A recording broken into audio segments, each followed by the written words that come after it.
In the beginning of the story, we see a woman named Sophia Howard renting a creepy old house in rural Wales. The property dealer informs her that she needs to pay $10,000 for a year's rental and $800 in advance right away. She hands him the money and adds a tip for doing the paperwork, emphasizing her need for privacy. Then we see her talking to a person named Joseph Solomon, a disgruntled alcoholic and occultist.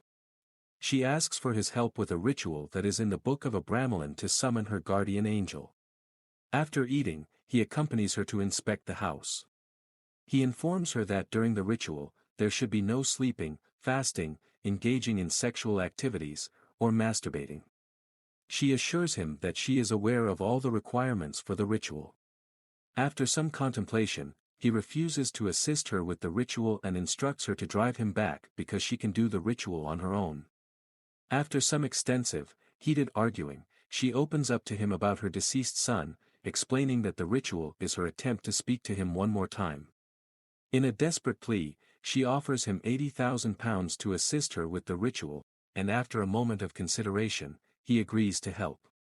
Solomon cautions her that they will have to spend months barricaded inside the house until the ritual is completed, as leaving prematurely would be perilous for both of them. Over these months, she will endure punishing exercises and confront real-life demons and angels. They need 8 months' worth of foodstuffs to survive. As Solomon sweats, he reveals his struggle with alcoholism and expresses the need to get it out of his system before they can start. She goes to the store to buy food and meets her sister named Victoria. Victoria expresses concern about her sister. In reply, she tells Victoria she is fine. Victoria tells her that the ritual is the wrong thing to do. Sophia in reply says to her that she has 2 healthy children, and she had only one, who left a hole in her heart when he died. She leaves, telling her to stay away from her because she is going to do this no matter what. As they prepared for the ritual, Solomon outlined a protective circle with salt, offering Sophia a chance to back out. Undeterred, she urged him to seal it. The next morning, Solomon abruptly woke Sophia with a splash of water, leading to a heated discussion about magic squares and the substantial sum involved. Solomon confronts Sophia about a ritual, expressing frustration. Despite Sophia's anger, she committed to following Solomon's instructions to meet her son. The ritual began with a toadstool placed in her mouth, symbolizing both ritual and physical cleansing. Solomon shares with Sophia the mystique of an infinite circle, unraveling its boundless nature in a profound journey. He unfolds 4 phases, consecrated circles, and the mystery of magic squares. The Abramelin journey summons angels, especially in the middle circle. Solomon imparts wisdom on divine order, decay, and baseness, emphasizing the significance of the triangle and square in a brief yet metaphysical exploration. As Sophia delicately shaves Solomon's body, he sets a stone before her, urging focus. He outlines a strict regimen, 2 days of fasting, broken on the 3rd, to be repeated in 2 other rooms over 6 days. Determined, she practices the ritual without eating, foregoing bathroom breaks, and enduring sleeplessness. She's subjected to countless painful exercises and brutal rituals, which she bravely endures. After 6 days, she questions Solomon about the ritual's commencement. Suddenly, a black bird hits the window and dies. Solomon affirms, it has begun. When it comes time to complete a forgiveness ceremony, she absolutely refuses. He then makes her drink his own blood to complete the ceremony. Later that night, she checks her belongings, and the next day she questions Solomon about going through her things. He denies it. When asked about his experiences with the rituals, he admits he's seeking knowledge through these practices. Sophia shares her dream with Solomon about her son and the old lady. He then tells her it's part of the architecture by sharing his dream with her. In the triangle, Solomon writes something on Sophia's back. There's some ritualistic adult stuff too, and Sophia goes along with all of it.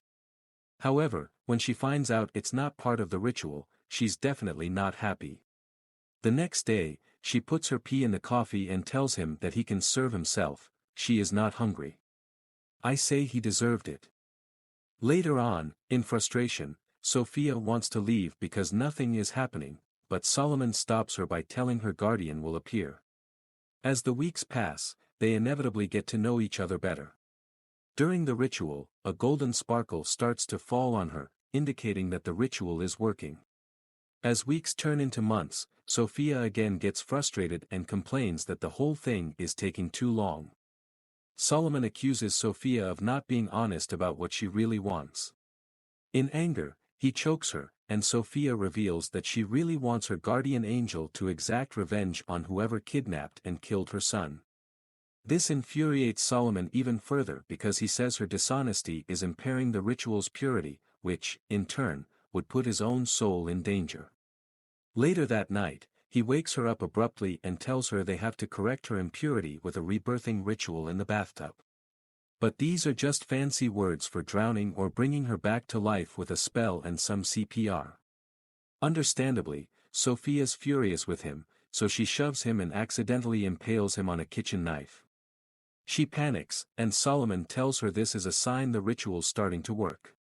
He informs her that now that her guardian angel is aware of her, she'll have her revenge. For his wish, he's going to ask her guardian angel to make him invisible for the rest of his life. As the days pass, Solomon's wound gets infected, worsening day by day. Solomon does his best to tough things out. While he's suffering, Sophia starts seeing and hearing scary things all around the house, and one of the things she hears is the voice of her son. Solomon then tells her that this is the price of our rage. The next morning, he says to Sophia that there is no surrendering now.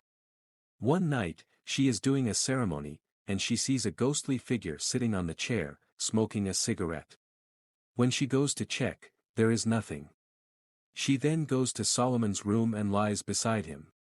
Solomon cries and says he misses his sister. In the morning, she goes back to his textbooks to finish the ritual without him. They're unreadable because he's scored everything out as a final "fuck you" to her.